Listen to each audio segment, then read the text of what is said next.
Hello, hello, my loves. How are you doing today? J'espère que vous allez bien. J'espère que vous êtes en pleine forme. Pour celles et ceux qui arrivent sur ma page ou sur ma chaîne pour la première fois, je me présente à nouveau. Je suis Clarisse Libéné. Je suis coach intuitive. Je suis life coach and spiritual coach. Et sur cette chaîne, je suis là pour tout simplement vous donner les clés de la féminité divine, pour vous aider à vous sentir bien, à vous sentir plus sereine, à vous sentir surtout pleine de votre pouvoir, de manière à ce que vous puissiez créer la vie que vous voulez. J'espère vraiment que vous allez bien, j'espère que vous vous sentez bien et aujourd'hui on va répondre à une question qui m'est très souvent posée. Bonjour à toutes celles qui rejoignent ce direct. Mettez-moi un petit coucou, mettez-moi un petit like, n'hésitez pas à partager cette vidéo, n'hésitez pas à la liker aussi, n'hésitez pas à la mettre sur vos murs. Et on va parler en fait de comment gérer les gens négatifs dans sa vie. Donc dites-moi en commentaire où est-ce que vous êtes, dites-moi tout. Coucou de la Réunion, coucou ma chérie, comment vas-tu, Soso du bar? J'espère que tu vas bien. Donc, comment gérer les gens négatifs dans sa vie? Parce que des fois, ça nous arrive d'avoir des gens qui sont négatifs dans nos vies autour de nous. Coucou Vanessa, j'espère que tu vas bien, non? Et avant de vous donner quelques conseils pour savoir comment gérer ça, comment gérer ces personnes, je voulais vous expliquer pourquoi c'est important d'avoir, de les expliquer. Coucou mon cas, comment vas-tu? J'espère que tu vas bien. Pourquoi c'est important en fait d'avoir, de savoir les gérer. En fait, vous devez comprendre une loi spirituelle. Merci beaucoup. I love it too.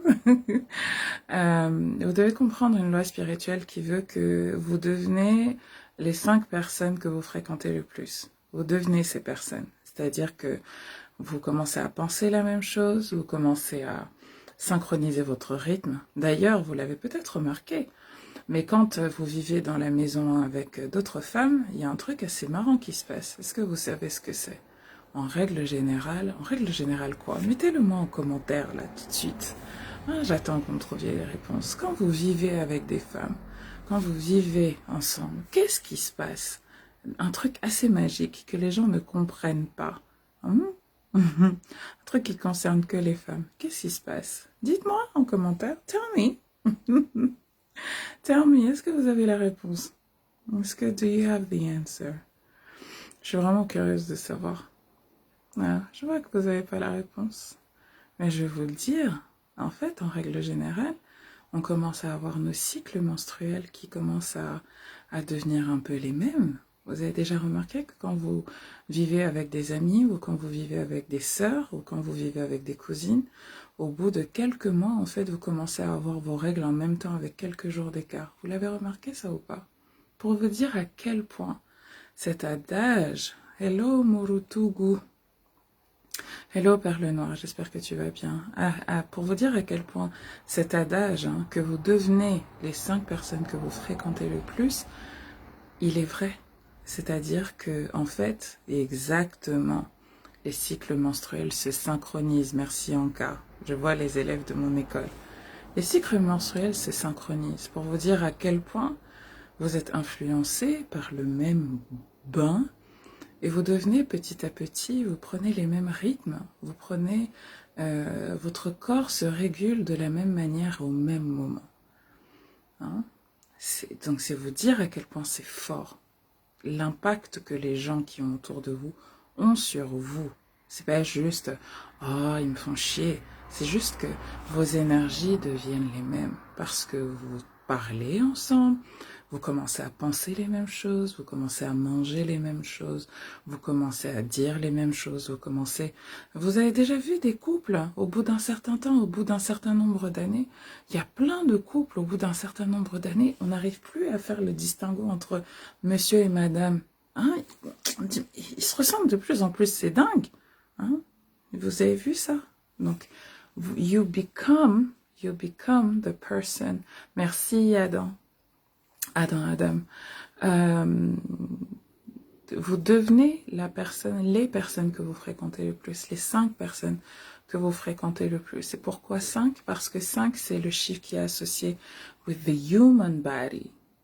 5 doigts d'une main, 5 membres, 5 orteils, ok? Et donc, c'est très important que vous fassiez attention aux personnes qui vous entourent parce que, eh bien, en fait, vous absorbez leur énergie, ils absorbent les vôtres.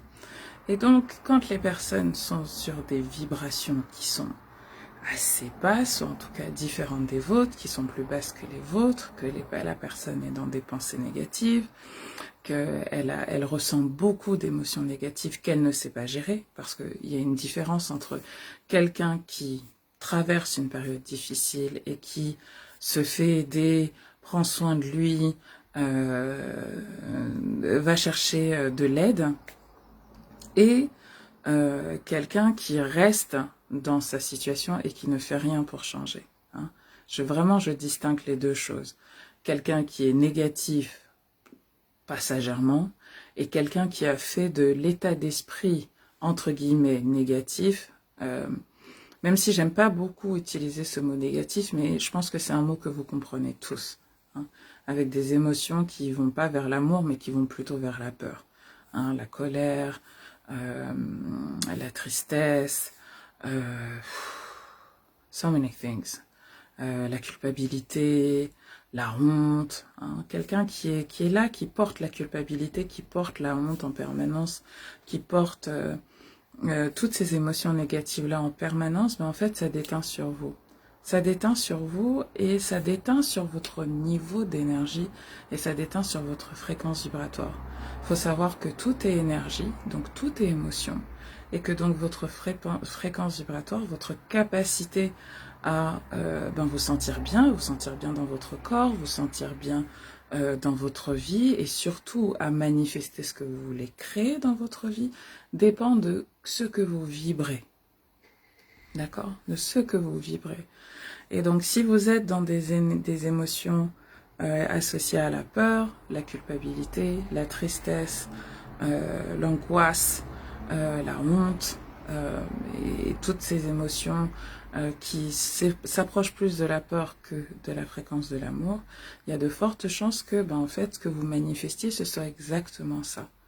Et donc, si vous avez des personnes autour de vous qui se plaignent tout le temps, vous savez comment je les appelle, ces personnes, hein, qui ont fait de ces émotions négatives-là leur identité. Vous savez comment je les appelle? Dites-moi comment je les appelle. Celles vous me suivez depuis longtemps, vous savez comment je les appelle? Vous le savez, you know it. J'attends là en commentaire. Ok? Donc ces personnes, les j'attends que vous me disiez en commentaire comment elles s'appellent. Comment moi je les appelle. Si vous avez lu mon livre Arrête d'être une femme forte, vous savez comment je les appelle. Hein? Ces personnes, elles peuvent vous baisser votre vibration. Elles peuvent vous empêcher de penser clairement. Elles peuvent vous empêcher de ressentir ce que vous voulez ressentir. Elles peuvent vous empêcher de créer ce que vous avez envie de créer. Ok? Donc c'est très important que vous ayez une politique de gestion de votre énergie, que vous ayez une politique de gestion de vos relations et de vos fréquentations, de manière à ce que vous ne vous laissiez pas impacter par des personnes négatives. Moi, je les appelle les ouin-ouin. Ah, ouin, ouin, ouin, ouin, ouin, ouin, ouin, ouin, ouin, ouin, ouin, ouin, ouin, ouin, ouin, ouin. Ok? Donc, conseil numéro 1. Qu'est-ce que vous pouvez faire pour gérer les personnes négatives? La première chose déjà, c'est de le reconnaître. Et donc, de reconnaître que, quand je suis en présence de cette personne, I don't feel good. I don't feel good. Non, c'est pas des vampires, c'est des ouin-ouin. C'est des ouin-ouin. C'est des ouin-ouin. C'est des ouin-ouin. Ouin, ouin, ouin, ouin. Ah, le monde est dur. Ah, on est tous pauvres, on va jamais s'en sortir. Ouais, ça c'est les ouin-ouin. Ah, mais il m'a encore trompé. Il n'y a pas d'homme bien sur Terre. Oh non, mais de toute façon, ils sont tous racistes. Ouin-ouin. D'accord? Ouin-ouin. Donc quand on entend ça, ouin-ouin. Ok? Donc, comment gérer les ouin-ouin? Comment gérer les ouin-ouin? Déjà, il faut les reconnaître. Et il faut reconnaître leur impact sur nous et sur notre énergie. C'est pour ça que vous devez vraiment faire le travail que je vous apprends dans Reset, que je vous apprends dans Zen Organisé, que je vous apprends dans Abundance Now, dans n'importe quel de mes programmes de coaching, où je vous apprends à comprendre ce que vous pensez, ce que vous ressentez. Parce que quand vous êtes en relation avec quelqu'un d'autre, en fait, et que vous absorbez ces émotions, ce qui se passe, c'est que, en fait, vous n'agissez plus comme vous aviez envie d'agir, vous n'agissez plus comme d'habitude, et petit à petit, vous commencez à devenir une autre personne.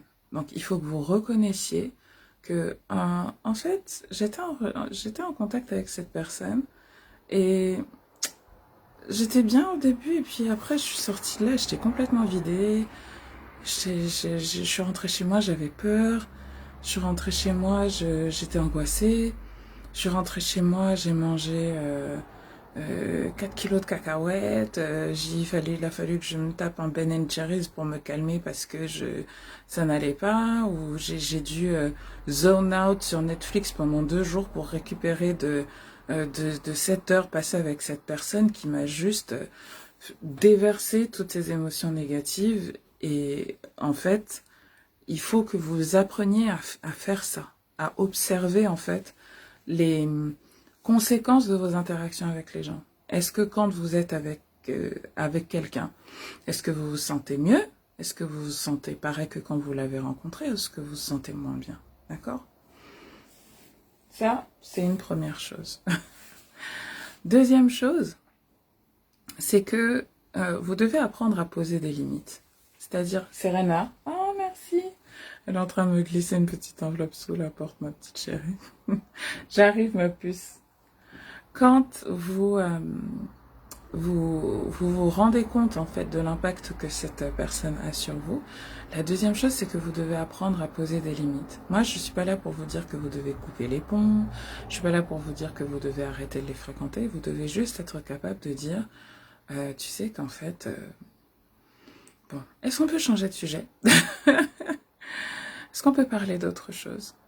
Et en fait, si vous faites un de mes exercices qui est dans Zen et Organisé, qui est comment shifter la relation avec ses amis, je vous dis, en fait, est-ce que vous arrivez à visualiser votre relation avec cette personne pour autre chose que ce que vous faites aujourd'hui? C'est-à-dire, vous voyez, il y a des personnes que vous allez voir et vous savez que pendant 2 heures, 3 heures, 4 heures, une après-midi, vous allez passer votre temps à vous plaindre, vous allez vous passer votre temps à faire du gossip, vous allez passer votre temps à faire tout sauf parler de vos projets, parler de vos aspirations, parler de ce que vous voulez.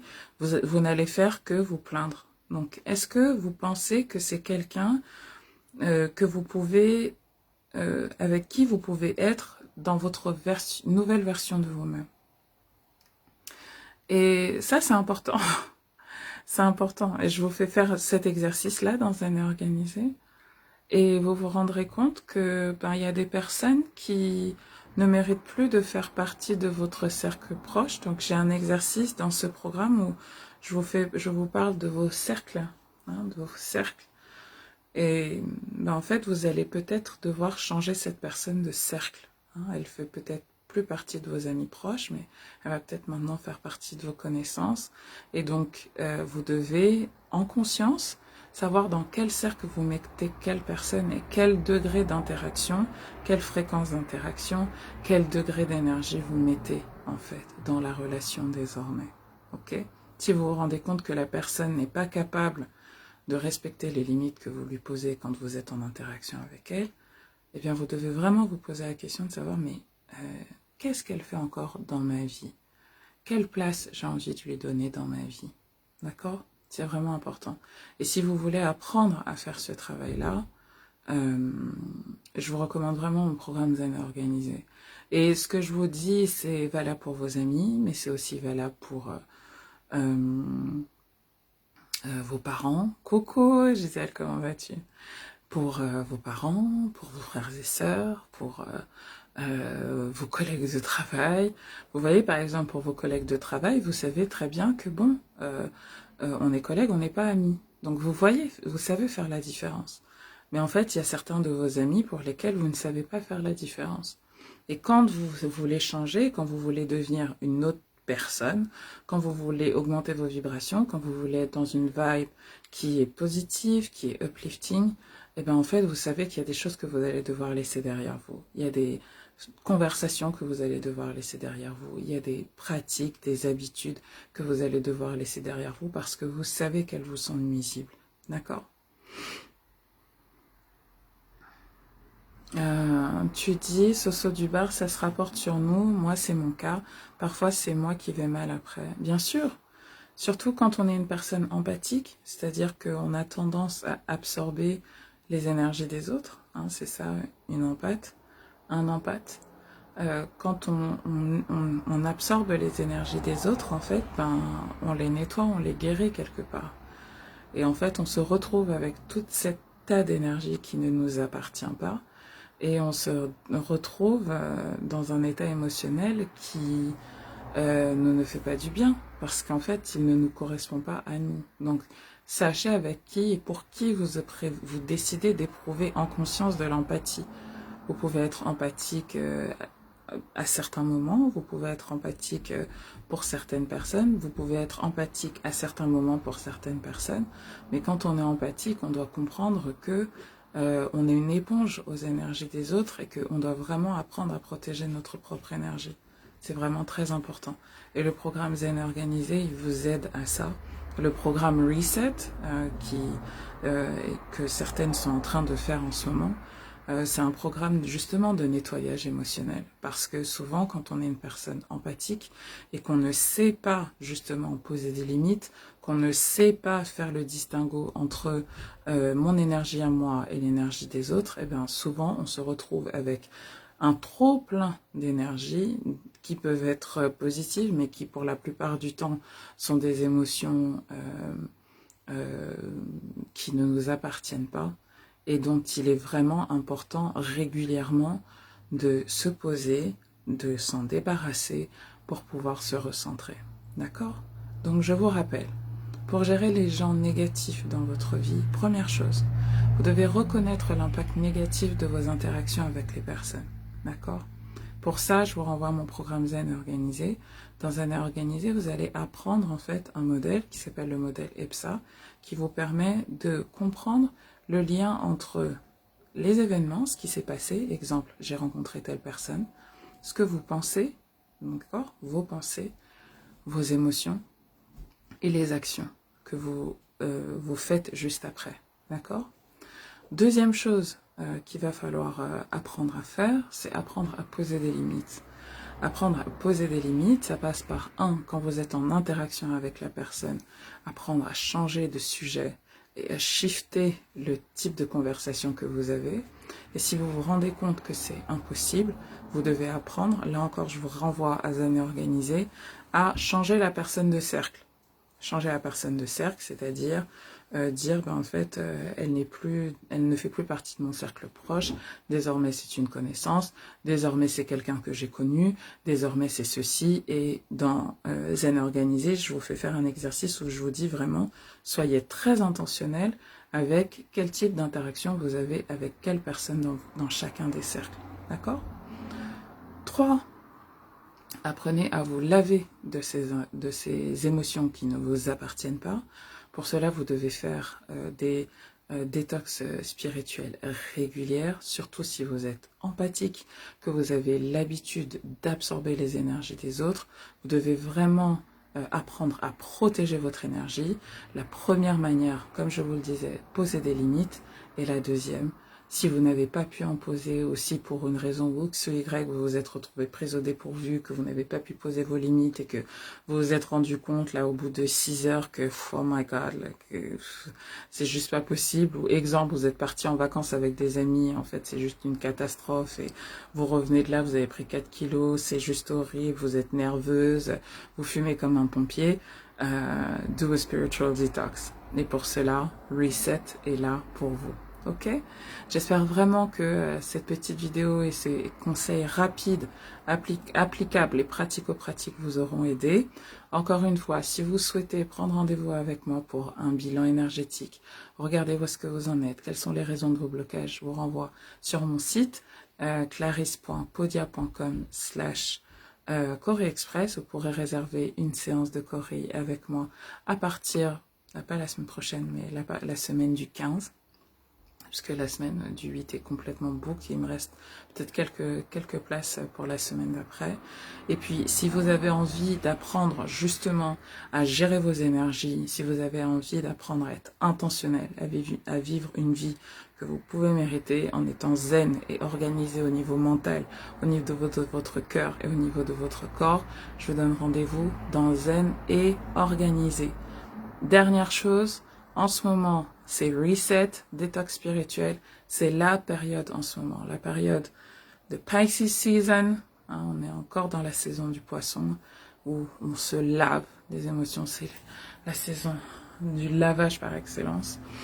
Et donc, vous pouvez en profiter pour faire votre nettoyage spirituel, votre détox et vous laisser partir toutes ces émotions pour pouvoir aller au printemps, nettoyer, clean, set, comme on dit en Wolof, et poser des graines sur un terrain sain, fertile et abondant. Prenez grand soin de vous et je vous dis peut-être à demain pour une autre capsule de coaching. Bye bye.